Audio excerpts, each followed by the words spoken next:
আসসালামু আলাইকুম। এটিএন বাংলার গ্রামগঞ্জের খবরে সবাইকে স্বাগত জানাচ্ছি আমি চিন্তিয়া হক। শুরুতেই বিআরবি কেবল সংবাদ শিরোনাম। জামায়াতে ইসলামী সহ সমমনা সকল ইসলামী দল জোটবদ্ধভাবে আগামী সংসদ নির্বাচনে অংশ নেবে বললেন জামায়াতে আমির। জয়পুরহাটের পাঁচবিবি উপজেলার উছনা ঘোনাপাড়া সীমান্তে বিএসএফ এর কাঁটাতারের বেড়া নির্মাণের চেষ্টা বন্ধ করে দিয়েছে বিজিবি। খাদ্য নিরাপত্তা নিশ্চিতে এবছর ৯ লাখ মেট্রিক টন চাল আমদানি করছে সরকার। প্রথম দফার চালান খালাস চলছে চট্টগ্রাম বন্দরে। ফরিদপুরে ৯০ কিলোমিটার রেলপথের শতাধিক ক্রসিং এখন মরণ ফাঁদ। ১ বছরে ট্রেনে কাটা পড়ে অন্তত ২৫ জনের মৃত্যু। এবং চুয়াডাঙ্গার সরোজগঞ্জে জমে উঠেছে দেশের সবচেয়ে বড় খেজুর গুড়ের হাট। সপ্তাহে কেনা বেচা হয় কমপক্ষে ৮ কোটি টাকা। শুনছিলেন বিআরবি কেবল সংবাদ শিরোনাম, এবার বিস্তারিত সংবাদ। জামায়াতে ইসলামী ও ইসলামী আন্দোলন সহ সকল ইসলামী দল জোটবদ্ধভাবে আগামী সংসদ নির্বাচনে অংশ নেবে বলে জানিয়েছেন জামায়াতের আমির ডাক্তার শফিকুর রহমান। দুপুরে বরিশালে চরমোনাই মাদ্রাসায় ইসলামী আন্দোলনের আমির ও চরমোনাইয়ের পীর মুফতি সৈয়দ রেজাউল করিমের সাথে সৌজন্য সাক্ষাৎ ও মতবিনিময় শেষে তিনি একথা জানান। সুষ্ঠু ও অবাধ নির্বাচনের জন্য আগে সংস্কার প্রয়োজন বলেও মন্তব্য করেন জামায়াতের আমির।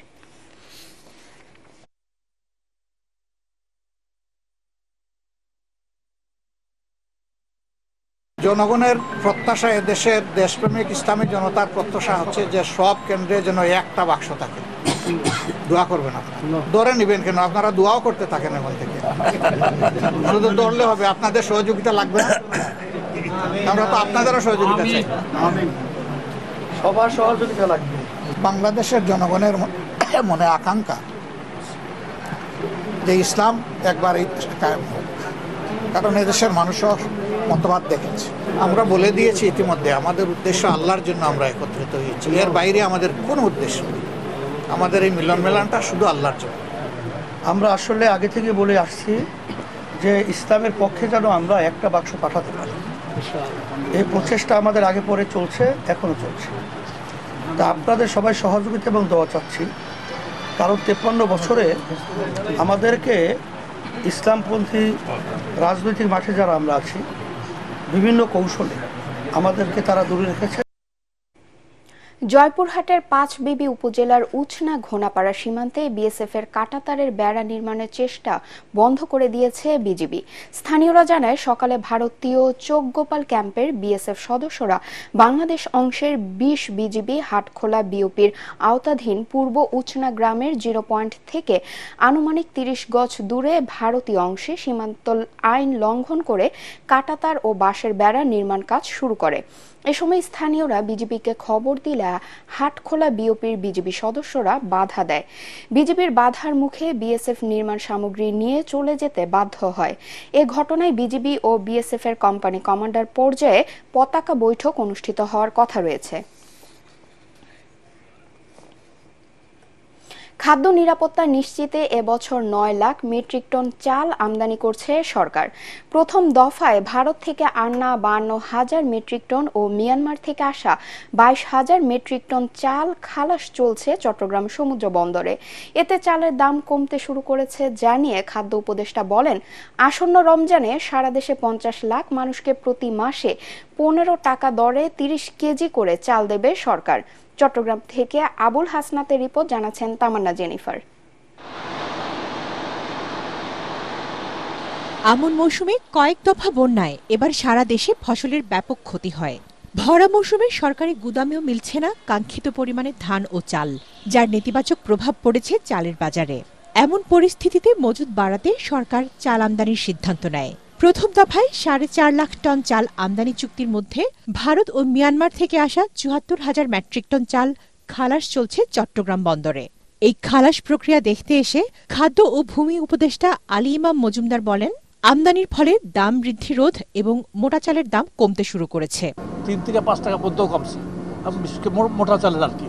আমরা আশা করছি যে আমরা আরও আনতে থাকবো এবং সেটা বাড়ার সুযোগ আর থাকবে না, বরং ক্রমান্বয়ে কমবে। খাদ্য নিরাপত্তার জন্য সরকার দেশীয় উৎপাদন ব্যবস্থার উপর জোর দিচ্ছে জানিয়ে উপদেষ্টা জানান, সরকারি উদ্যোগের কারণে আসন্ন রমজানে দ্রব্যমূল্য সহনীয় থাকবে।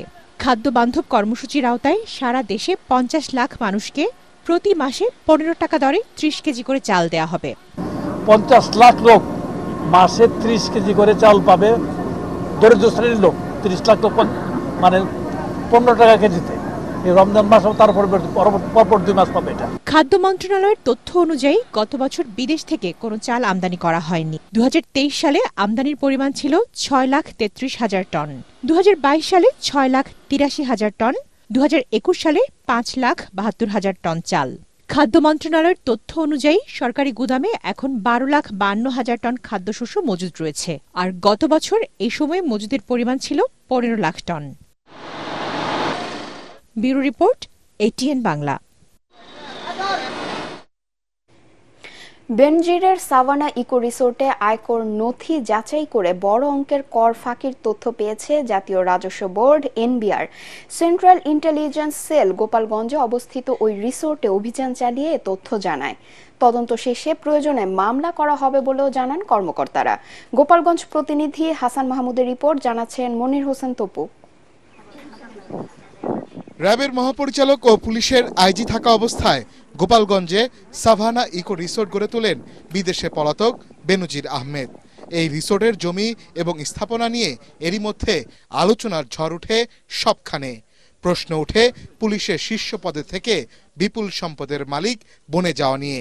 মঙ্গলবার দুপুরে বেনজিরের আলোচিত এই রিসোর্টে অভিযান চালায় জাতীয় রাজস্ব বোর্ডের গোয়েন্দা দল। ১৫ সদস্যের প্রতিনিধি দল রিসোর্টের অফিস কক্ষের কম্পিউটার ও ফাইলপত্র যাচাই বাছাই করেন। আমাদের একটা যে কোনো তদন্ত, পূর্ণাঙ্গ তদন্ত সম্পন্ন করতে হলে একজন করদাতা বা একজন প্রতিষ্ঠানের যত ধরনের ইনভেস্টমেন্ট আছে সবই আমাদের যাচাই করতে হয়। সেটা অভিযান আকারে হতে পারে অথবা সেটা নাও হতে পারে, ডিপেন্ড করে সিচুয়েশনের উপর। কর ফাঁকি সংক্রান্ত সুনির্দিষ্ট কিছু তথ্য পেয়েছি ইতিমধ্যে। কি পরিমাণ সম্পদ পার্কে রয়েছে এবং দখল করা হয়েছে কিনা তাও তদন্ত করা হবে বলে জানায় এনবিআর। সুনির্দিষ্ট অঙ্ক বলা খুব মুশকিল যে এখানে বিনিয়োগ কত হয়েছে, কারণ এখানে বেশ কিছু ডিপার্টমেন্টের সার্ভে রিপোর্ট লাগবে আমাদের, জমি সংক্রান্ত, তারপর হচ্ছে সিভিল কনস্ট্রাকশন, তারপর এখানে একটা ট্রান্সফরমার আছে, সাবস্টেশন আছে, সব কিছু মিলে এই তথ্যগুলো যখন আমাদের হাতে আসবে তখন বলা যাবে যে এখানে টোটাল সব মিলিয়ে বিনিয়োগ কি পরিমাণ হয়েছে। অভিযোগ রয়েছে হিন্দু সম্প্রদায়ের জমি দখল করে এই পার্কটি করেন বেনজির আহমেদ।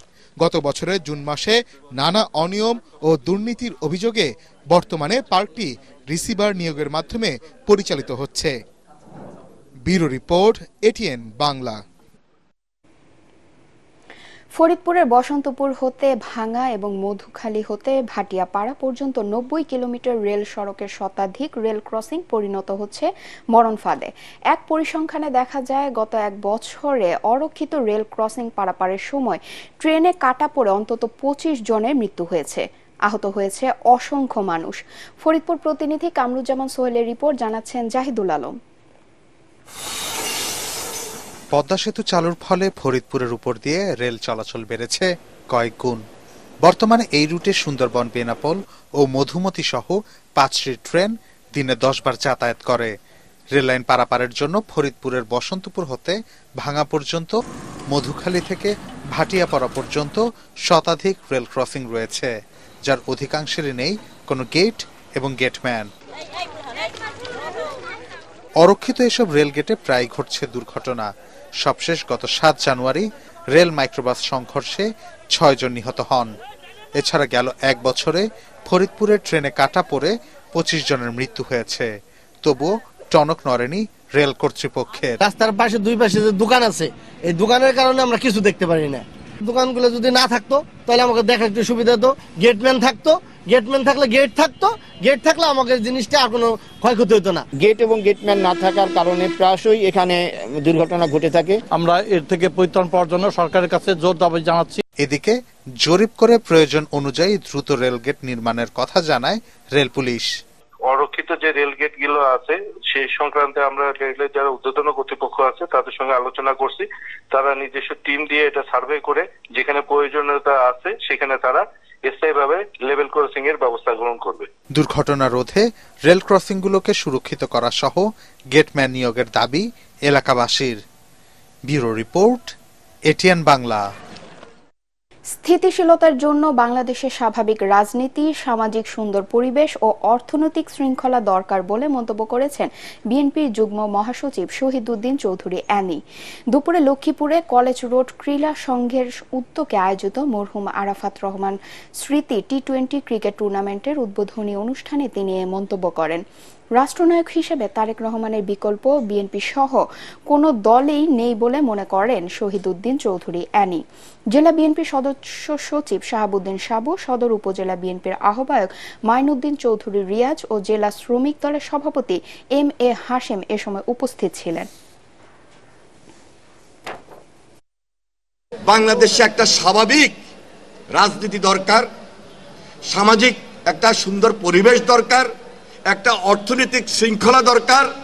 দ্রব্যমূল্যের যেন ঊর্ধ্বগতি না হয়, দ্রব্যমূল্য এবং ডেভেলপমেন্ট ওয়ার্ক সবকিছু মিলে পুরো বাংলাদেশটা যেন ভবিষ্যতে একটা সুন্দর বাংলাদেশ হয়। তার একদিকে সংস্কার দরকার, আরেকদিকে একটা জনগণের প্রতিনিধিত্বশীল সরকার প্রয়োজন। বিএনপি বলছে আমরা একদলীয় শাসন চাই না, আমরা এক ব্যক্তির শাসন চাই না, একঘেয়েমি শাসন চাই না। এক ব্যক্তির শাসন, এক দলের শাসন, একঘেয়েমি শাসনের মধ্যে ফ্যাসিবাদ জন্ম নেয়। দেশের বৃহত্তর স্বার্থে প্রশিক্ষিত বিএনসিসি সদস্যরা সশস্ত্র বাহিনীর সাথে কাঁধে কাঁধ মিলিয়ে দৃঢ় প্রত্যয়ে কাজ করতে পারবে এবং এ কাজে তারা কখনো পিছপা হবে না বলে মন্তব্য করেছেন বাংলাদেশ ন্যাশনাল ক্যাডেট কোরের মহাপরিচালক ব্রিগেডিয়ার জেনারেল আবু সাইদ আল মসুদ। কুমিল্লার বিএনসিসি ময়নামতি রেজিমেন্টের রেজিমেন্টাল ক্যাম্পেইন 2025-এর সমাপনী অনুষ্ঠানে তিনি একথা জানান। 14 থেকে 24 জানুয়ারি পর্যন্ত 10 দিন ব্যাপী ক্যাম্পিংয়ে বিএনসিসি ময়নামতি রেজিমেন্টের অধীনে 10 জেলার 5টি ব্যাটালিয়নে 6টি কন্টিনজেন্ট রেজিমেন্টাল ক্যাম্পেইন ও প্যারেডে অংশ নেন। এবারে রেজিমেন্টাল ক্যাম্পেইনে চ্যাম্পিয়ন হয়েছে 6 বিএনসিসি ব্যাটালিয়ন, রানার আপ হয়েছে যুগ্মভাবে 7 ও 8 বিএনসিসি ব্যাটালিয়ন। পরে বিজয়ীদের হাতে পুরস্কার তুলে দেওয়া হয়। মাদক ও সন্ত্রাস বিরোধী র্যালি প্রভৃতি কর্মকাণ্ডের মাধ্যমে বিএনসিসির সকল সদস্য সর্বদা নিজেদেরকে নিয়োজিত রাখছেন। 5ই আগস্ট পরবর্তী সময়ে ট্রাফিক নিয়ন্ত্রণ ব্যবস্থা এবং বিশেষ করে বন্যায় ফেনী, নোয়াখালী, কুমিল্লা এবং লক্ষ্মীপুর এলাকায় ময়নামতি রেজিমেন্টের ক্যাডেটবৃন্দ অত্যন্ত সাহসিকতা ও পরিশ্রমের সাথে বন্যার্তদের পাশে দাঁড়িয়ে উদ্ধার ও ত্রাণ কার্যক্রম পরিচালনা করেছে। খেজুর গুড়ের বৃহৎ মোকাম চুয়াডাঙ্গার সরোজগঞ্জের গুড়ের হাটে সপ্তাহে 7 থেকে 8 কোটি টাকার গুড় কেনা বেচা হয়। আর এই গুড় কেনা বেচায় মুখর থাকে চুয়াডাঙ্গার হাট বাজারগুলো। তাই শীত আসলেই খেজুরের রস থেকে গুড় উৎপাদনের জন্য ব্যস্ত হয়ে ওঠেন চুয়াডাঙ্গার কৃষকরা। কৃষি সম্প্রসারণ অধিদপ্তর চলতি মৌসুমে 2700 মেট্রিক টন গুড় উৎপাদনের লক্ষ্যমাত্রা নির্ধারণ করেছে। চুয়াডাঙ্গা প্রতিনিধি রফিক রহমানের পাঠানো তথ্য ছবিতে রিপোর্ট জানাচ্ছেন তামান্না জেনিফার। দেশের ঐতিহ্যবাহী এই খেজুর গুড়ের হাট চুয়াডাঙ্গা সদর উপজেলার সরোজগঞ্জ বাজারের। সপ্তাহের সোম ও শুক্রবার আয়োজিত এই হাটটি দেশের বৃহৎ গুড়ের মোকাম। স্বাদ, গন্ধ ও রঙে অতুলনীয় এই গুড় সংগ্রহ করতে ভোর থেকে দুপুর পর্যন্ত ভিড় করেন শত শত কৃষক, ব্যাপারী ও শ্রমিকরা। মান ভেদে গুড় 180 টাকা থেকে 350 টাকা দরে বিক্রি হয়। সেই হিসেবে এক ভাঁড় অর্থাৎ 13 থেকে 14 কেজি গুড় বিক্রি হয় 1700 টাকা থেকে 2200 টাকা পর্যন্ত। এই হাটটা এখন বর্তমানে এই যশোর অঞ্চলে বাংলাদেশের সবচেয়ে সেরা হাটের মধ্যে একটা, এই গুড়ের জন্য। এই মালটা অনেক ভালো হয়। আমি নিজে, আমার গাছ আছে 100, বাড়ি কুতুবপুর, প্রায় 40টা মতো গুড় বেচেছি আমি। পর্যাপ্ত পরিমাণ গুড় ধরে সব ধরনের গুড়, গোল গুড়, দানা গুড়, এই গুড় আমি শরীয়তপুর, মাদারীপুর, শিবচর, বরিশালে আমি গুড় পাঠাই। কৃষকরা তাদের তৈরি গুড় সাইকেলে করে, আবার কেউ ভ্যানে করে বিক্রির জন্য নিয়ে আসেন হাটে। ঢাকা সহ দেশের বিভিন্ন এলাকার ব্যাপারীরা এসব গুড় কিনে ট্রাকে করে নিয়ে যান দেশের বিভিন্ন জেলার মোকামে। এবছর গুড়ের দাম আছে মূলত গতবারের থেকে একটু বেশি, গুড়ের মান ভালো, যার কারণে দামটা একটু বেশি। সরোজগঞ্জের হাটে আমরা গুড় বেচছি, আমরা বাপ দাদারা আমরা গাছ কেটে আমরা গুড় বেচে যাচ্ছি। অনেক দিন থেকে গুড় বেচছে। প্রতিটি খেজুর গাছে এক সিজনে 15 থেকে 20 কেজি গুড় পাওয়া যায়। আমাদের এই গুড়ের হাট থেকে প্রত্যেক সপ্তাহে চাষিরা 7 থেকে 8 কোটি টাকার গুড় বেচা কিনা করে। সব মিলিয়ে বছর শেষে দেখা যায় 1 থেকে 150 কোটি টাকা এই হাটে থেকে গুড় বেচা কিনা করা হয়। চুয়াডাঙ্গা জেলায় প্রায় 2,72,000 খেজুর গাছে কম বেশি 2,700 মেট্রিক টন গুড় উৎপাদন হয়। এই সরোজগঞ্জ বাজার একটা ঐতিহ্যবাহী হাট। আমার বাপ দাদার আমলে এই হাট দেখে আইছি। আমি আমার বাপের পেছে পেছে এই হাটে ব্যবসা বাণিজ্য করছি। আমি এখন ভালো ব্যবসাদার। এলাকাবাসীর প্রত্যাশা, নির্ভেজাল খেজুরের গুড় উৎপাদন করে কৃষকরা জেলার সুনাম আরো বয়ে আনবে। Bureau report, ATN Bangla. ভাষা আন্দোলন ও মহান মুক্তিযুদ্ধ এবং 24-এর বৈষম্য বিরোধী আন্দোলনের মূল শক্তি যুব সমাজ। ময়মনসিংহে যুব উন্নয়ন অধিদপ্তরের আয়োজনে প্রশিক্ষণ কর্মসূচি বাস্তবায়ন ও মূল্যায়ন শীর্ষক বিভাগীয় কর্মশালায় যুব উন্নয়ন অধিদপ্তরের মহাপরিচালক ডক্টর গাজী মোহাম্মদ সাইফুজ্জামান এ কথা বলেন। কর্মশালায় ময়মনসিংহ বিভাগ সহ ঢাকা বিভাগের কিশোরগঞ্জ ও টাঙ্গাইল জেলার উপপরিচালক এবং সকল উপজেলার যুব উন্নয়ন কর্মকর্তারা অংশ নেন।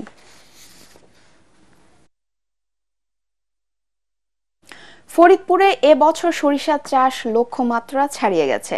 তেলের চাহিদা বৃদ্ধি ও দাম ভালো পাওয়ায় অন্যান্য ফসলের তুলনায় সরিষা চাষে আগ্রহ বাড়ছে কৃষকদের। আবহাওয়া অনুকূলে থাকলে এবার ফলনও লক্ষ্যমাত্রা ছাড়িয়ে যাবে বলে আশা কৃষি কর্মকর্তাদের। ফরিদপুর প্রতিনিধি কামরুজ্জামান সোহেলের রিপোর্ট, জানাচ্ছেন ফারহিন ইসলাম টুম্পা। ফরিদপুরের 9টি উপজেলায় গেল বছরের তুলনায় এবার প্রায় 2000 হেক্টর বেশি জমিতে সরিষার আবাদ হয়েছে। জেলার দিগন্ত মাঠ জুড়ে এখন শোভা পাচ্ছে সরিষার ফুল।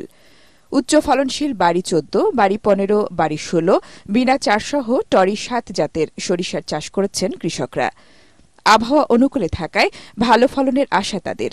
তবে সার কীটনাশকের দাম বেশি থাকায় উৎপাদন খরচ বেড়েছে বলে জানান তারা। আমার 2 বিঘা শস্য বোনায় 14 থেকে 15,000 খরচ হয়েছে। গতবার 2 বিঘা শস্য বুনছিলাম, দাম ভালো পাওয়ার কারণে এবার 3 বিঘা শস্য করছি, ফলন ভালো হয়েছে। মানে সারের দাম বেশি, সার কিনতে পারে না, আবার পানি দিতে হয়, খেতে সেচ না দিলে হয় না। এগুলো দিয়ে দেখা যায় যে অনেক টাকা খরচ হয়ে যায়। সারের দামটা একটু কমাইতো তাহলে আমরা আরো বেশি শস্য আবাদ করতে পারতাম আগামীবার। জেলা কৃষি সম্প্রসারণ অধিদপ্তর বলছে, কৃষকদের সরিষা বীজ ও সার প্রণোদনা হিসেবে দিয়েছেন তারা। প্রতি মৌসুমে ফরিদপুর জেলায় আমাদের সরিষা আবাদের লক্ষ্যমাত্রা নির্ধারণ করা হয়েছিল 14,463 হেক্টর এবং অর্জন হয়েছে 13,495 হেক্টর। অর্থাৎ কিছু জমিতে আমরা এবার সরিষা কম হয়েছে। তার একটি মাত্র কারণ হচ্ছে রবি মৌসুমের শেষে যে আমাদের ব্যাপক বৃষ্টিপাত হয়েছে, যার জন্য জমিতে দেরিতে জো আসার জন্য আমাদের 400-500 হেক্টর জমিতে সরিষার যে লক্ষ্যমাত্রা তার চেয়ে কম হয়েছে। এবছর জেলায় 14,463 হেক্টর জমিতে সরিষা চাষের লক্ষ্যমাত্রা ধরা হয়। Bureau report, ATN Bangla. BNP জাতীয় স্থায়ী কমিটির সদস্য আমির খসরু মাহমুদ চৌধুরী বলেছেন, বিএনপি 200 সিট পেলেও এককভাবে ক্ষমতায় যাবে না। জাতীয় সরকার গঠন করা হবে, এরপর 31 দফা সংস্কার বাস্তবায়ন করা হবে। দুপুরে যশোরের একটি হোটেলে অর্থনীতি পুনরুদ্ধারে রাজনৈতিক অঙ্গীকার শীর্ষক খুলনা বিভাগীয় মতবিনিময় সভায় প্রধান অতিথির বক্তব্যে তিনি এসব কথা বলেন। যশোর চেম্বার অফ কমার্সের সভাপতি মিজানুর রহমান খানের সভাপতিত্বে সভায় আমির খসরু আরও বলেন, সংস্কার অনেকের জন্য নতুন হতে পারে, কিন্তু বিএনপির জন্য নয়। বিএনপিকে সংস্কারের ব্যাপারে কারোর ছবক নেওয়া লাগবে না। বাংলাদেশের 90% অগ্রগতি বিএনপি বাস্তবায়ন করেছে।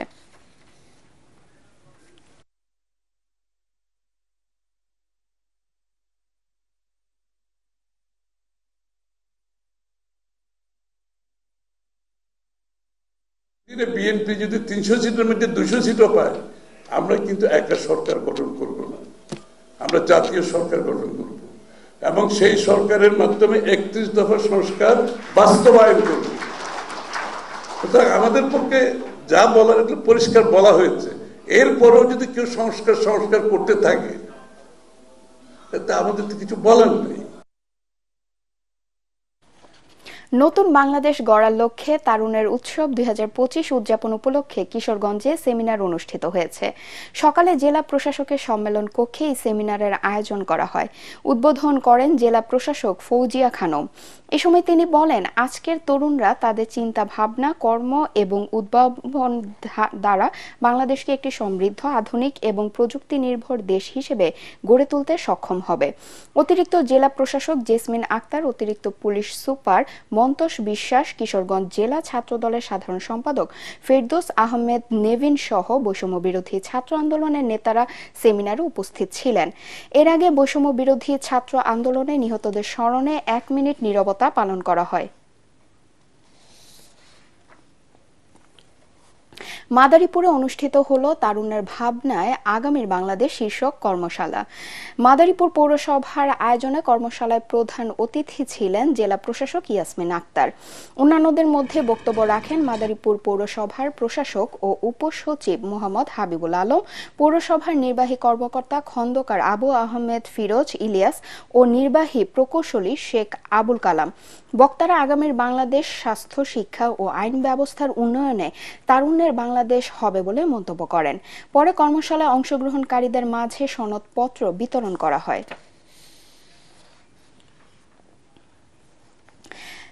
তারুণ্য উৎসব উপলক্ষে ঠাকুরগাঁওয়ে শুরু হয়েছে সপ্তাহব্যাপী পরিষ্কার পরিচ্ছন্নতা অভিযান। স্থানীয় সরকার প্রকৌশল অধিদপ্তরের এই কর্মসূচির উদ্বোধন করেন নির্বাহী প্রকৌশলী মোহাম্মদ মামুন বিশ্বাস।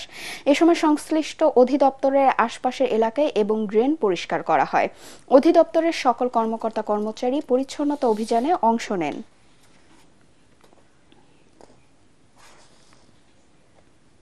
খুলনায় শহীদ রাষ্ট্রপতি জিয়াউর রহমানের 89তম জন্মবার্ষিকী উপলক্ষে দোয়া মাহফিল ও শীতার্তদের মাঝে শীত বস্ত্র বিতরণ করেছেন স্বেচ্ছাসেবক দল মহানগরী শাখার সাবেক নেতারা। গল্লামারী লান্স স্কুল অডিটোরিয়ামে আয়োজিত অনুষ্ঠানে বিএনপির নগর কমিটির আহ্বায়ক অ্যাডভোকেট শফিকুল আলম মনা ও সদস্য সচিব শফিকুল আলম তুহিন সহ অন্যান্যরা উপস্থিত ছিলেন। তারুণের উৎসব উপলক্ষে জয়পুরহাটে শুরু হয়েছে সেরা কণ্ঠ ফাইনাল রাউন্ড ও গ্র্যান্ড ফাইনাল প্রতিযোগিতা। গানে গানে সুরে সুরে আওয়াজ তোলে প্রাণে প্রাণে এ প্রতিপাদ্য নিয়ে শহরের সার্কিট হাউস মাঠে এ প্রতিযোগিতার উদ্বোধন করেন জেলা প্রশাসক আফরোজা আক্তার চৌধুরী। এতে বিচারকের দায়িত্ব পালন করেন বাংলাদেশ বেতারের শিল্পীরা। ফাইনাল রাউন্ডে জেলার 5টি উপজেলা থেকে বাছাই করা 55 জন প্রতিযোগী অংশ নেন। এর মধ্যে 10 জন যাবেন গ্র্যান্ড ফাইনাল রাউন্ডে। আগামী 28 জানুয়ারি গ্র্যান্ড ফাইনাল প্রতিযোগিতা অনুষ্ঠিত হবে।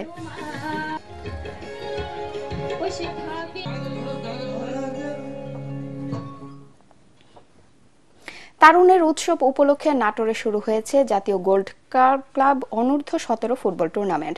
সকালে নাটোর স্টেডিয়ামে এর উদ্বোধন করেন জেলা প্রশাসক আসমা শাহিন, পুলিশ সুপার মরুফাত হোসেন, জেলা ক্রীড়া অফিসার তারিকুল ইসলাম ও সদর উপজেলা নির্বাহী কর্মকর্তা আক্তার জাহান সাথী সহ অন্যান্যরা এ সময় উপস্থিত ছিলেন। টুর্নামেন্টে বালক ও বালিকা উভয় পর্যায়ে 7টি উপজেলা ও নাটোর পৌরসভা থেকে মোট 16টি দল অংশ নিচ্ছে।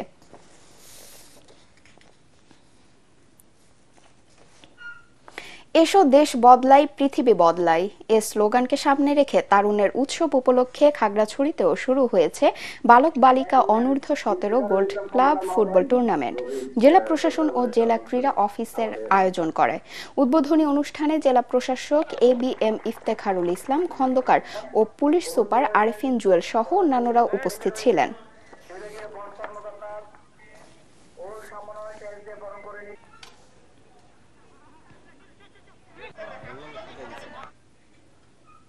পরবর্তী সংবাদ দেখার আমন্ত্রণ জানিয়ে এখনকার মতো শেষ করছি।